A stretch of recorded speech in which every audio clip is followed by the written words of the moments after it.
Z stopped abruptly on the raised pathway, making one of many bug alien hisses. This one was quiet and annoyed. The annoyed part didn't narrow things down much for me, since he found many things irritating, and wasn't shy about telling the world about it.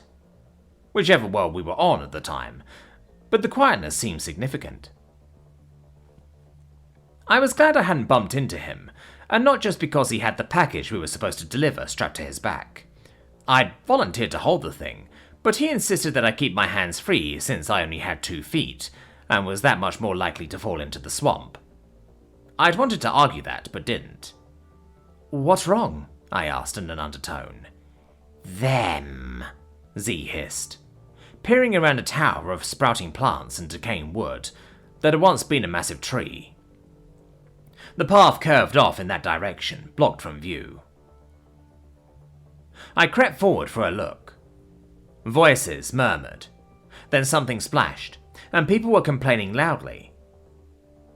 There, on the path ahead of us, were 3 mesmers, all varying shades of Jen bedecked green to Z's purple, waving their pincher arms around in irritation, while a Frillian stood to one side with a fancy hovercart full of supplies and a long-suffering expression. The water rippled next to a half-submerged log. I wondered if one of them had thrown something, or if a local creature had jumped in. 2 of the mesmers were holding bits of tech that I didn't recognize from a distance. Z was still hissing. "Why are they here, of all places? Blocking my way instead of getting on each other's nerves literally anywhere else." "Who are they?" I asked. They hadn't spotted us yet, busy as they were with complaining more than Z ever did. "Rich idiots from my hatching year," he grumbled. "They are not going to make this interaction pleasant." I looked around the swamp, with all its murky water and sparse trees. We can't really go around, can we? The walkway was the only sign of civilization.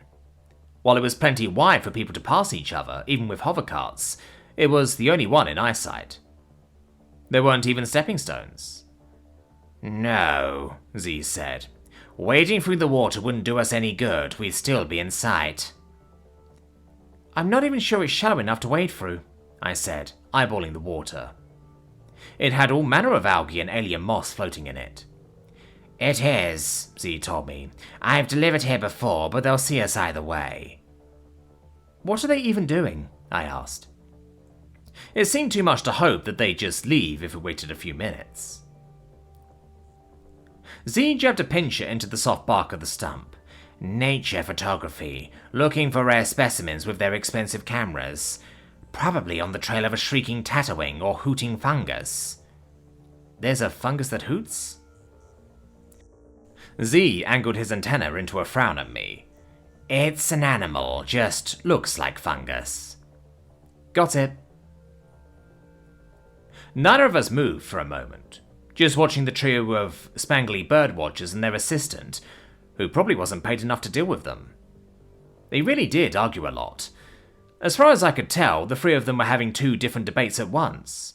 Whose fault it was that the water creature had fled, and whether the glimpse of a wingbeat in the distance was worth leaving the path to investigate. That gave me an idea. Hey, are they likely to go off after a sound they haven't heard before? Or something they can't quite place? Z gave me a look. "Are you thinking of imitating an animal call from your planet?" "Yeah, either verbally or..." I leaned over the water to pluck something like a blade of grass or a spray of plant life. "I can make a pretty sharp bird call with this." Z's alien face regarded me, tilting slightly. "How?" "Like this." I stretched it taut between my thumbs, in the way I learned to do as an outdoorsy kid. There was just enough of a gap between my knuckles. With all my fingers spread wide, I blew through the gap, and it made a piercing shriek that could have been a bird. The mesmers looked around. Z and I shrank back out of sight. I adjusted the grass and tried again, this time getting a warbly call that sounded like a duck with a stuffy nose.